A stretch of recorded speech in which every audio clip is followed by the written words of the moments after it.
Good evening, and welcome once again to Sleep Unsolved. You're safe here, gently wrapped in curiosity, drifting deeper into the unknown.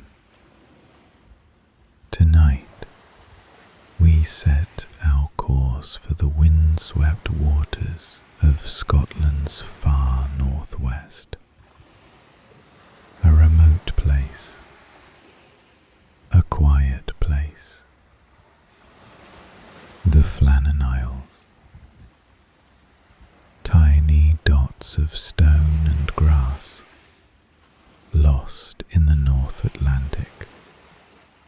There, in December of 1900, 3 lighthouse keepers vanished, without a trace, no struggle, no signs of escape, only absence and questions, the kind of questions that drift through time like sea mist. Gentle, persistent, unsolved. So settle in. Close your eyes if you haven't already, and let us begin. In the cold, restless waters of the North Atlantic, some 20 miles west of Scotland's Outer Hebrides, lies a scatter of small, rocky islets, known as the Flannan Isles. To the locals, they are more than just lonely stones. They are ancient, whispering places. The largest of these is Elian Moor, a name that simply means big island in Gaelic. But its size offers little comfort. There are no trees here, no roads, no shelter from the wind, only grass, rock, and seabirds. It is the sort of place that feels ancient and empty all at once, as if it was never truly meant for people. But in the final years of the 19th century, people came anyway. The seas around the Outer Hebrides had long been treacherous for passing ships, the Atlantic unforgiving in its moods. After several maritime tragedies, the Northern Lighthouse Board approved the construction of a beacon on Elian Moor. Construction began in 1895. It was not an easy task. Every stone, every pane of glass, every scrap of metal had to be hauled up jagged cliffs by hand. The island's steep western face offered no natural landing point. Supplies were winched up using a system of ropes and pulleys known as the blonda, a name borrowed from a famous tightrope walker. At last, the Flannan Isles lighthouse was completed in December 1899. A proud 75-foot white tower, standing resolute against wind and wave. Its beam could be seen nearly 20 miles out to sea. The keepers who manned it were hardy men. They had to be. Life on the island was demanding, isolated, and utterly routine. The post operated on a 3-man rotation. 2 would work together while 1 stayed ashore. Every fortnight or so, a relief crew would bring fresh supplies and swap out the third. On December 7th, 1900, 3 men took up their next rotation. James Duckett, the principal keeper, Thomas Marshall, the second assistant, and Donald MacArthur, the occasional relief keeper, filling in for the regular man. The weather was harsh, but not unusual. The men settled into their routine. They kept the lamp burning. They recorded the wind. And then, just 2 weeks later, they were gone. The disappearance was first noticed on December 26, 1900. The lighthouse supply ship, the Hesperus, had originally been scheduled to reach the island 4 days earlier, the 22nd. But fierce storms had made the crossing impossible. When Captain James Harvey finally reached the Flannan Isles 4 days late, something immediately felt wrong. The lighthouse, visible from a distance, was dark. No flag flew from the pole. No one came out to greet the boat, and the landing equipment, usually laid out in preparation, was nowhere to be seen. The captain sent a single man, Joseph Moore, ashore to investigate.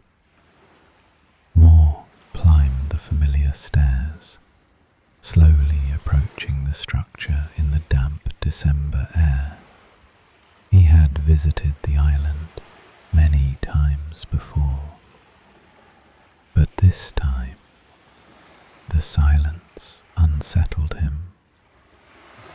At the top, he found the main door closed, but unlocked. Inside, all was in order. The kitchen clock had stopped. The fireplace was cold. Beds were neatly made. Dishes were cleaned and stacked. Oilskins, the heavy, waterproof coats the keepers wore outdoors, hung in their usual place by the door. But not all of them. 2 were missing. 1 still remained, undisturbed. On the table, a meal had been prepared, but never eaten. A chair had been overturned.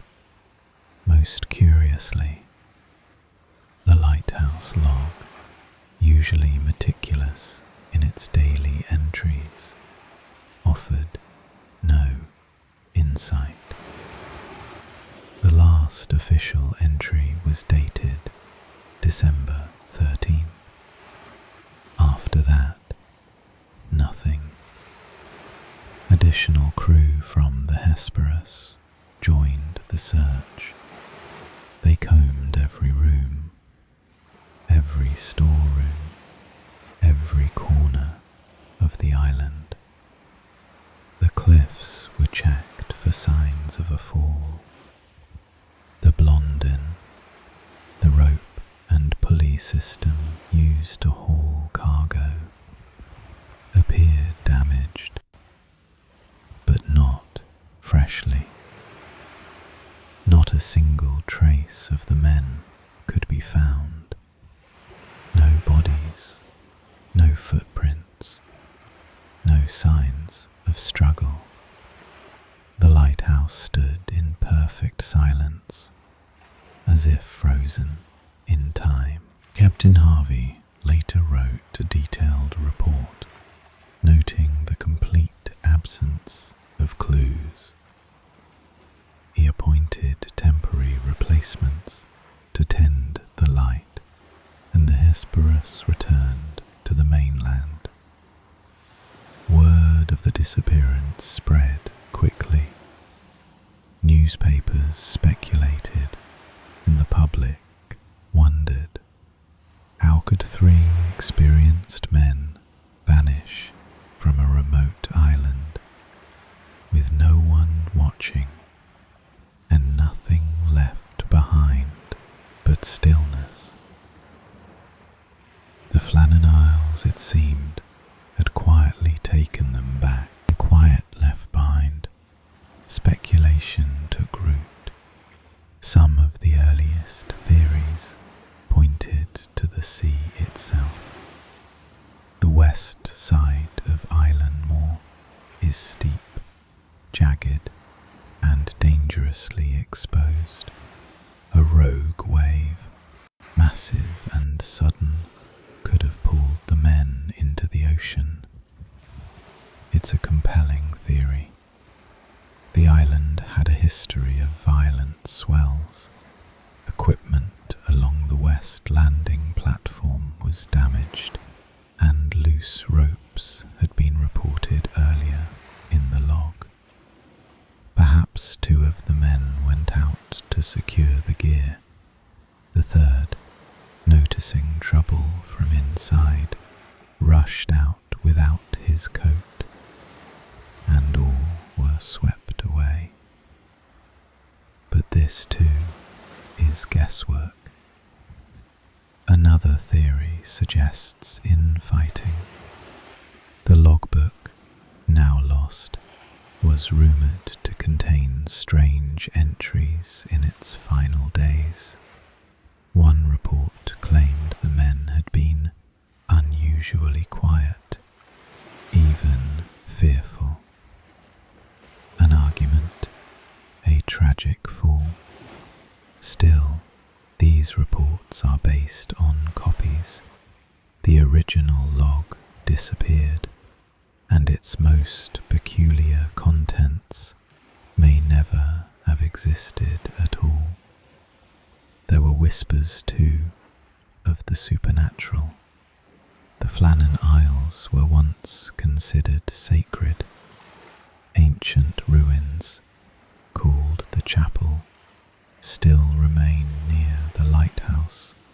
Folklore tells of spirits and watchers, of those who dwell beyond the veil of fog. And while most dismissed these tales, others did not. One captain refused to land, calling the island cursed. A psychic medium, consulted years later, claimed to hear the men's voices in the wind. Whether storm, accident, or something stranger, we cannot know. What remains is silence, a lighthouse still lit, but hollow. More than a century has passed since the keepers vanished from Alien Moor. And yet, the mystery has never truly faded.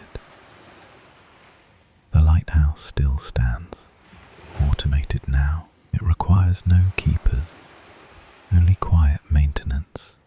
Tourists occasionally visit the island by boat, weather permitting. They stand at the base of the White Tower, gaze at the sea, and wonder. In 1971, a group of lighthouse enthusiasts published a small monograph collecting every known detail. It inspired new interest in the case, and new theories. A BBC radio dramatisation followed. Later, books, articles, and podcasts. The story endures because of what it lacks. No bodies, no final message, no clear event. It resists closure. For some, that's frustrating. For others, it's the very reason they return to it. In the silence, imagination wanders. We project our own ideas, fears, and hopes into the fog. Maybe the men died bravely, trying to protect the station. Maybe they were simply overwhelmed by nature's force, a reminder of how fragile we are beside the sea. Or maybe, just maybe, some questions were never meant to be answered. The Flannan Isles remain remote, and a lighthouse, still tall, still white, still watching, stands as a quiet monument to those who vanished, without sound, without warning, without goodbye. So the light remains, a quiet keeper on a rock in the Atlantic, still watching the horizon. And the names: Ducat, Marshall, MacArthur, now more myth than memory. The waves give nothing back, the wind carries no reply. But even in the stillness, something lingers, a presence in the empty rooms, a rhythm in the waves that doesn't quite match the tide. The story ends here, but the silence continues, and we follow it further into the archive. There are other puzzles waiting, forgotten rooms sealed in time, strange cases tucked between the shelves, some connected in ways we can't quite see, others not meant to be seen at all. The sea does not forget. Even when it lets go, it remembers, and sometimes it returns what we thought was lost. Our last mystery ended on a silent island in the North Atlantic, but now we turn our attention north, far north, to a place where the ocean freezes and a ship, once trapped in the ice, began its own ghost story. This next tale doesn't begin with a disappearance, but with a vessel that refused to vanish, drifting through the Arctic for more than 30 years.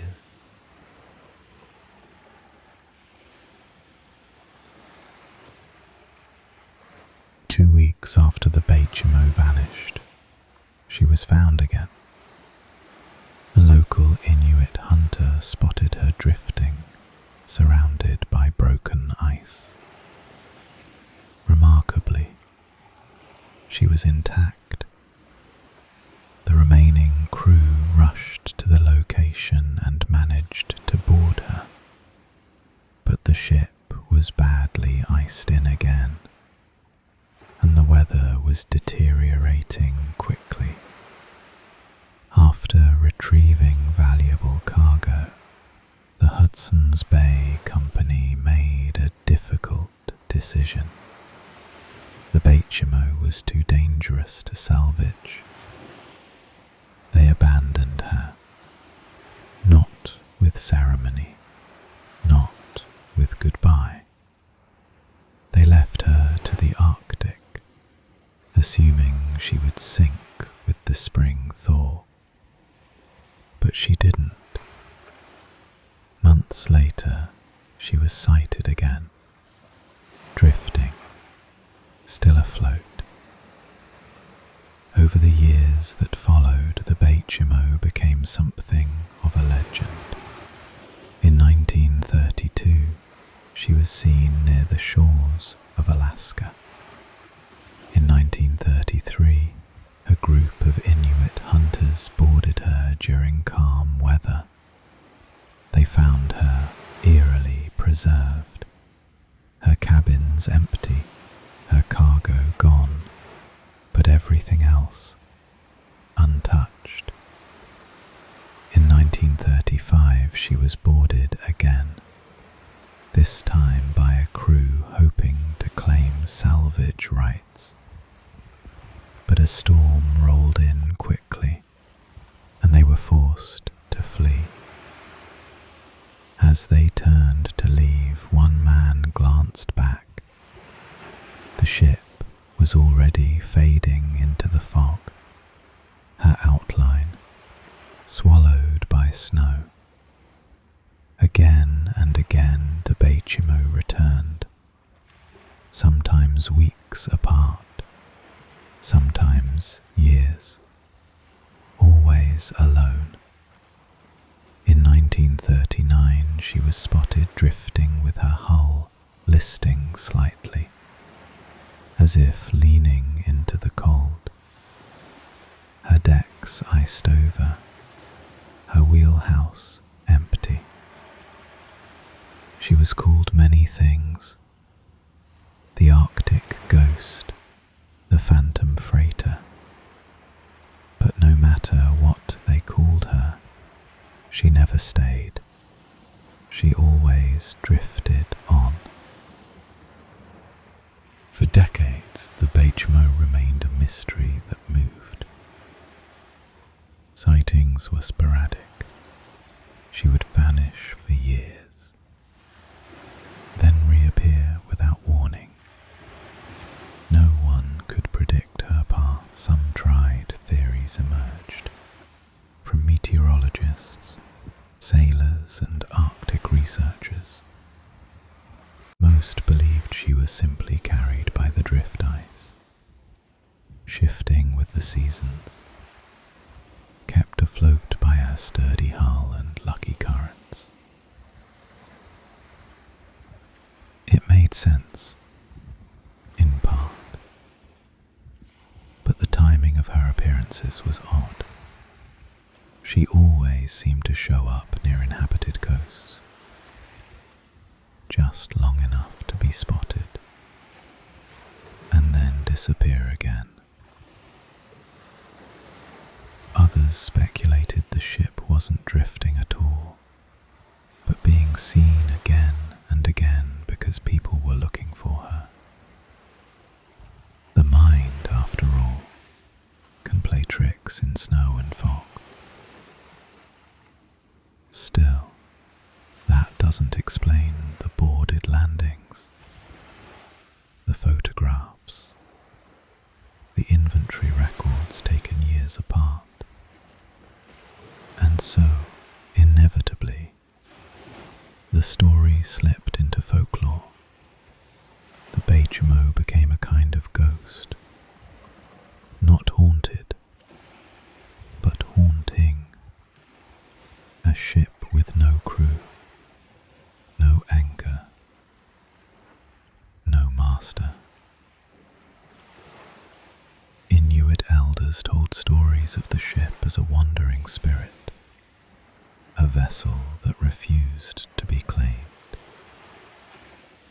Some even said she was looking for something or someone, but each time she drew near, the weather would change. The storm, a fog, a sudden shift in the ice, and she would slip away again, as if by will.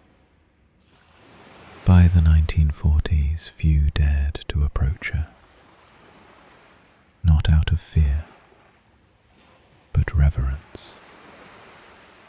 A drifting monument to the sea's quiet persistence. She was, and remained, unsolved.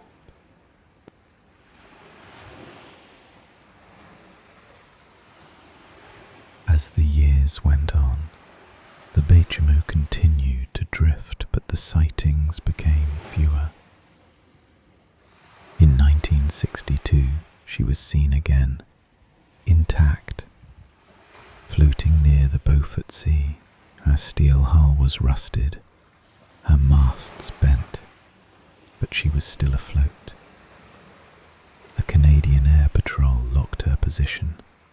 Another crew reported her passing, drifting calmly through open water, and then silence. The last confirmed sighting came in 1969. A group flying over the Arctic reported seeing her, tilted slightly, ghost-like in the snow mist, casting a long shadow across the white. After that, nothing. No wreckage, no debris, just absence. In 2006, the Alaskan government officially launched a search for the Baychimo, using modern sonar and aerial scanning. They hoped to find what ice and time had hidden, but nothing was discovered. No trace. No rusting hulk. No final resting place. Some believe she finally sank, swallowed by the sea without witness. Others still hold out hope that somewhere, drifting just beyond the reach of our maps, the Baychimo sails on. Not because she's haunted, not because she's cursed, but because she was forgotten, and the sea remembered. In this way, the Baychimo became more than a ship. She became a story, a quiet one, passed softly from sailor to sailor, whispered in snow camps and lighthouses, a reminder that some vessels never truly come to port.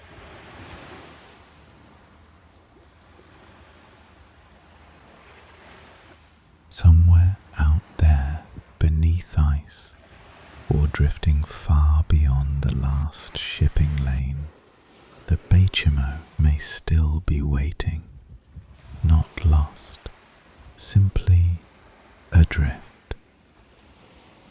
The Arctic has a way of keeping its secrets slow. Nothing loud, nothing sudden, just a gentle persistence. A ship without crew, a logbook without a final page. The kind of mystery that doesn't ask for answers, only patience. Only wonder, and so we move on, not to leave the Baychimo behind, but to follow the same fog, further down the archive.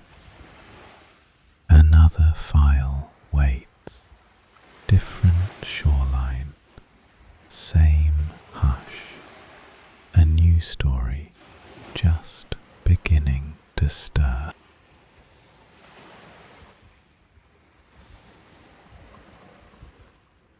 The sea keeps many kinds of silence. Some ships vanish slowly, others all at once. Our last vessel drifted without end. This next one never drifted at all. One moment she was steaming south, and the next she was gone. No wreckage, no signal, no reason. The Waratah was meant to be Australia's Titanic,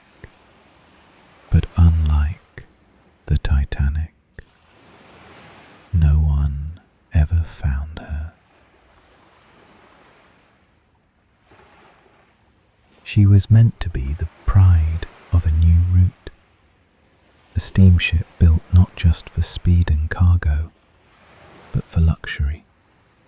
The SS Waratah, constructed in 1908, was named for a bright red flower native to Australia.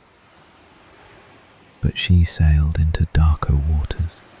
At 500 feet long and fitted with electric lighting, refrigeration and lavish wood-panelled salons, the Waratah was hailed as a floating palace. Operated by the Blue Anchor Line, she was meant to carry passengers between England and Australia, across half the globe. On July the 26th, 1909, she departed Durban, South Africa, on what should have been a routine voyage to Cape Town. On board were 211 people, including families, crew, engineers, and several members of the colonial elite. Weather reports showed moderate sea conditions. The ship was seen once more by another vessel, the Clan McIntyre, early on the morning of July 27th. She passed by calmly, steaming ahead into the south. And then, nothing. When the Waratah failed to arrive in Cape Town, concern grew slowly, then urgently. No signals had been received, no lifeboats found, no distress flares sighted. She had vanished. A massive search effort followed. Ships scoured the coastline for months. British and Australian authorities issued calls to every port. A reward was offered, but no debris, no bodies, no answers. The Waratah had simply disappeared. The first official search began just days after the Waratah failed to reach Cape Town. Ships were dispatched to scour the South African coastline. The weather had turned rough, but not unusually so, and the Waratah, with her triple expansion engines and steel hull, was built to withstand heavy seas. No distress signals had been received, no lifeboats found drifting, no flotsam washed ashore. It was as if the sea had closed over her completely. Weeks passed. Hope faded. In the months that followed, more than 24 vessels reported searching, but none found a trace. In one case, the ship Guelph reported seeing a large oil slick far out at sea. Another captain swore he had spotted a patch of wreckage, only to find it gone when he circled back. In August, a coastal steamer claimed to have heard faint, distant cries during the night. The crew searched for hours. Nothing. Then came a sighting, or what might have been one. A passenger aboard the Union Castle liner Professor reported seeing a ship on the horizon, listing hard, smoke rising in ragged columns. No response to signals. By the time the captain turned toward it, the vessel had vanished behind a wall of mist. Some believed it was a ghost, the final glimpse of the Waratah herself. Others thought it had simply been another ship, caught in a trick of weather and distance. But either way, no evidence followed. Despite the reward, the government inquiry, and the public outcry, the Waratah remained lost. No records survived of her final hours, and over she slipped out of the headlines, vanished from view like so many others, swallowed by the sea, with no wreckage and no survivors. Theories began to take shape, some logical, some less so. One of the earliest questions raised was about the Waratah's stability. Though elegant and modern, the ship had an unusually high centre of gravity, due in part to her tall superstructure and heavy upper deck fittings. Passengers on her maiden voyage reported a strange sensation, a slow, unsettling roll in calm seas. Some said she listed unpredictably, others that she seemed top-heavy, especially when fully loaded. One experienced mariner refused to reboard her after just a few days at sea, warning that the vessel was not safe in heavy weather. It's possible she encountered a sudden storm cell and capsized. If that happened quickly enough, she may have gone under without a single distress signal and left no floating debris. Others believed she suffered a sudden boiler explosion, enough force to tear open the hull and take her down in minutes. But no oil, no coal, no splinters ever surfaced. And then there were the stranger reports.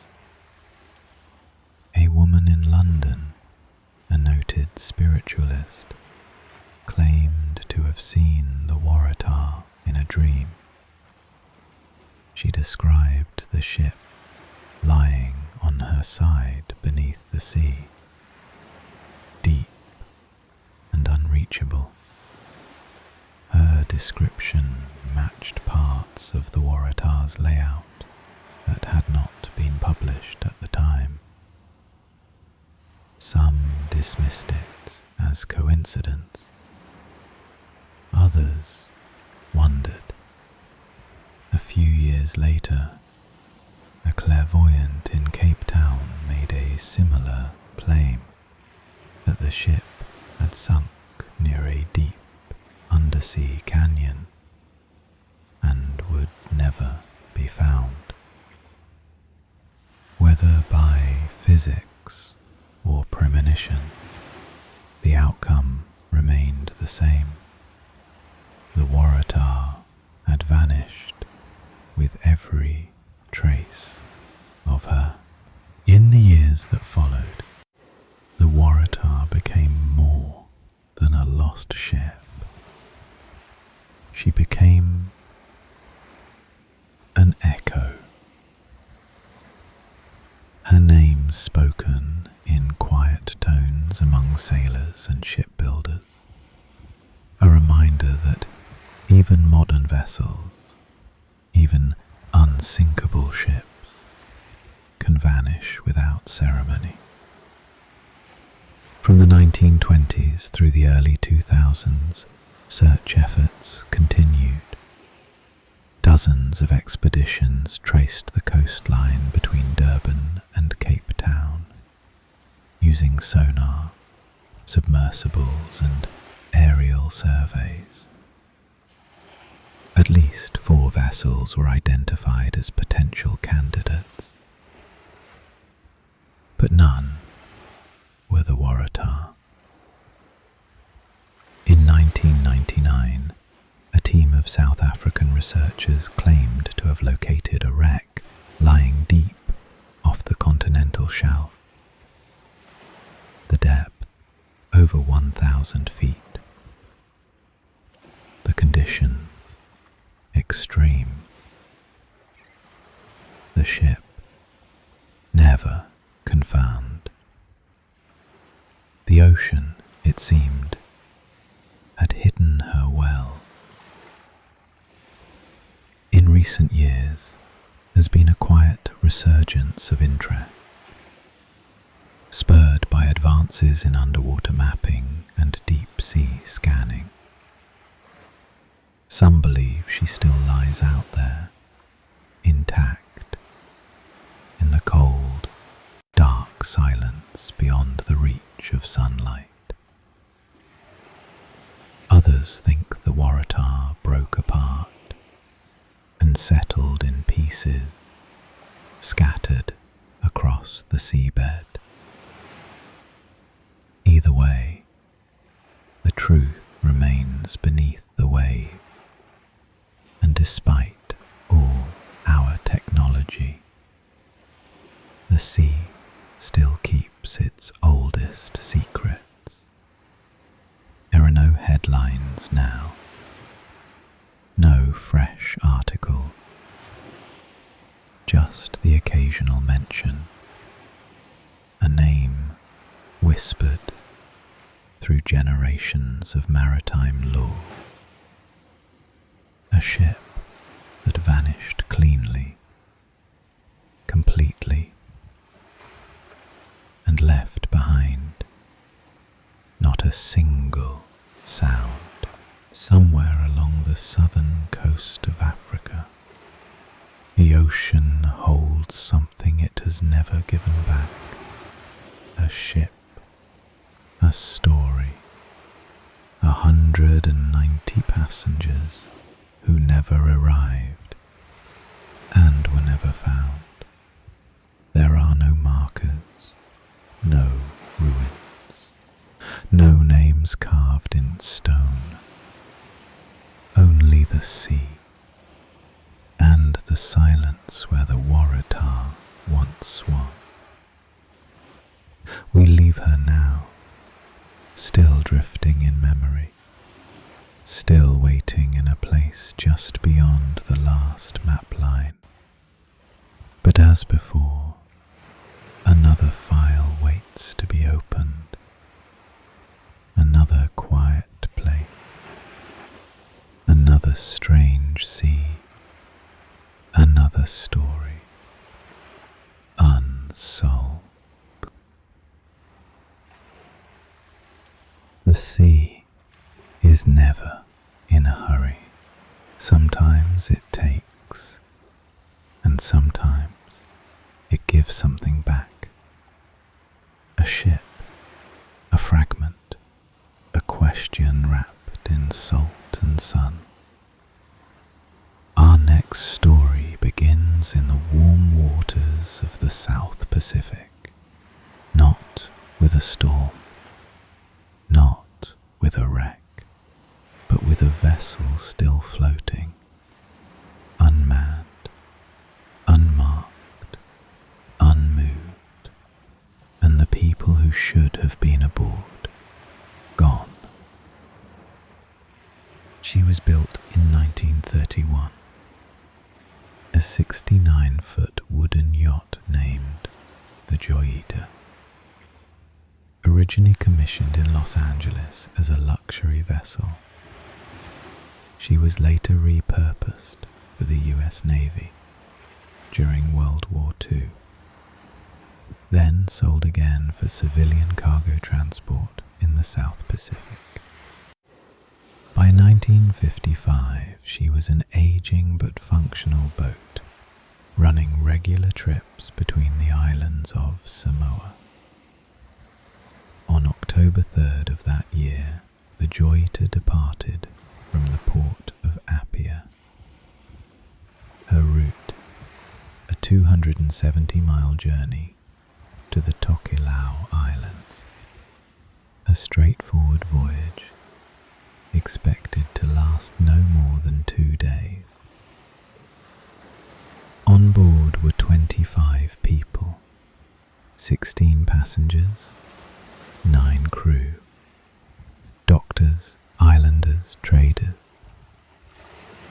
The ship was heavily loaded with medical supplies, canned food, timber, and empty oil drums. The captain, Thomas Miller, was experienced and respected. The weather was fair, but the Joyita never arrived. After 6 weeks of silence, she was found. Not wrecked, not sunk, but drifting, half submerged and listing to one side, 600 miles off course. No one was aboard. Not a single body, not one lifeboat. The cargo hold was empty. 5 tons of goods missing. Her radios were tuned to emergency frequencies. Her clock had stopped at 10:25. And scrawled across the bridge window was a strange smear of blood. The Joyita was found by chance.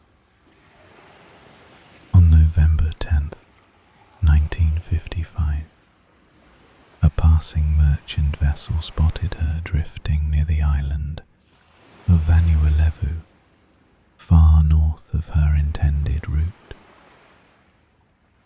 When the crew boarded, they found a vessel, frozen in absence. The upper deck was half flooded. Her port engine was covered by tarpaulin and had not been operational at departure. The second engine was found disassembled, its parts scattered, and yet there was no sign of panic. Personal belongings were still in place. The cabin fans were running. A doctor's bag had been left behind, opened with bloodied bandages inside. There were no life rafts aboard. All 4 had been removed, but the life jackets remained undisturbed. Even more strangely, a stethoscope and medical instruments were found laid out on a mattress, as if set down gently. The ship's logbook was gone. So were all navigational charts and the cargo. Nearly 5 tons of it had vanished. Investigators noted the ship's radio had a range of only 2 miles due to faulty wiring. Whoever had tried to send a distress call may never have been heard. Her clock had stopped at 10:25, but whether AM or PM, no one could say.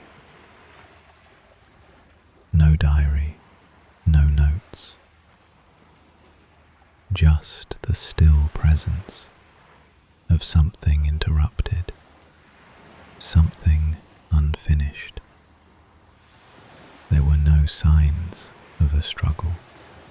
No signs of attack, no suggestion that the ship had hit anything, just empty silence, and the unmistakable feeling that whatever happened, happened suddenly and completely. The investigation into the Joyita's fate raised more questions than it answered. Officials concluded that a slow leak had flooded the bilge, likely caused by a corroded pipe in the cooling system. But the Joyita was built with a cork-lined hull. She was considered unsinkable. Even flooded, she remained buoyant. So why had everyone abandoned her? One theory suggested the captain had been injured or incapacitated, and the crew, uncertain and frightened, believed the ship was sinking. But no one took life jackets, and the doctor's tools laid out in the cabin hinted at a medical emergency, not a storm. Some proposed the vessel may have been attacked, possibly by pirates or looters looking to seize cargo, but there were no signs of violence, no bullet holes, no blood trails, no weapons left behind. Others wondered whether the ship had been boarded by another vessel and the passengers removed willingly or not before the Joyita was set adrift. But no one ever came forward. No other ship claimed to have seen her or helped her. Then there were the stranger accounts, rumors of secret military operations, a theory that the cargo included sensitive materials and the disappearance was arranged, but there was no evidence of a cover-up, and in the end, the inquiry concluded only that a state of panic had likely caused the abandonment. No one was ever found, not one of the 25 souls aboard.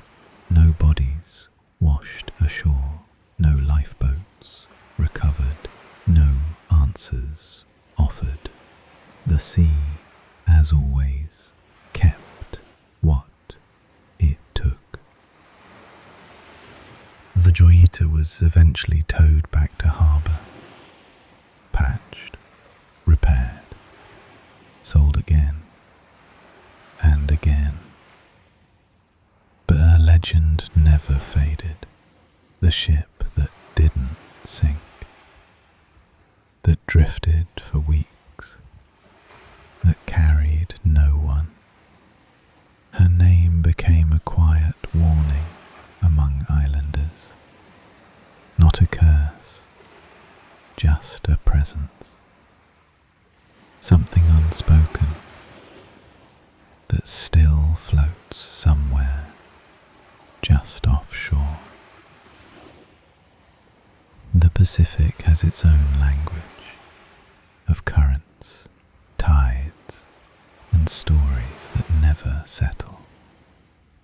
And when a vessel is found empty, still running, still warm, still waiting, it speaks to something older than explanation. We leave the Joyita here, softly rocking in our memory, because just ahead, another ship is adrift, more modern, more familiar, but just as quiet, just as strained. All ghost ships come from distant history. Some drift into our own time with working engines, fresh fruit on the table, and GPS systems still glowing. The sea doesn't need centuries to erase a crew. Sometimes it only takes a few hours. This final story brings us close, not to the roaring Atlantic, not to the frozen Arctic, but to the sunlit waters of Australia's northeast coast.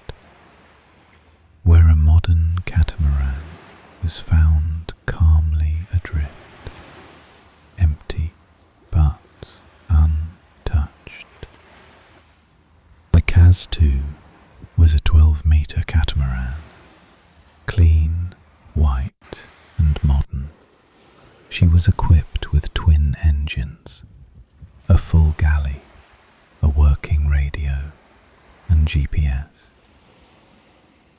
In April of 2007, she departed from Airlie Beach in Queensland, Australia, a popular gateway to the Whitsunday Islands and the Great Barrier Reef.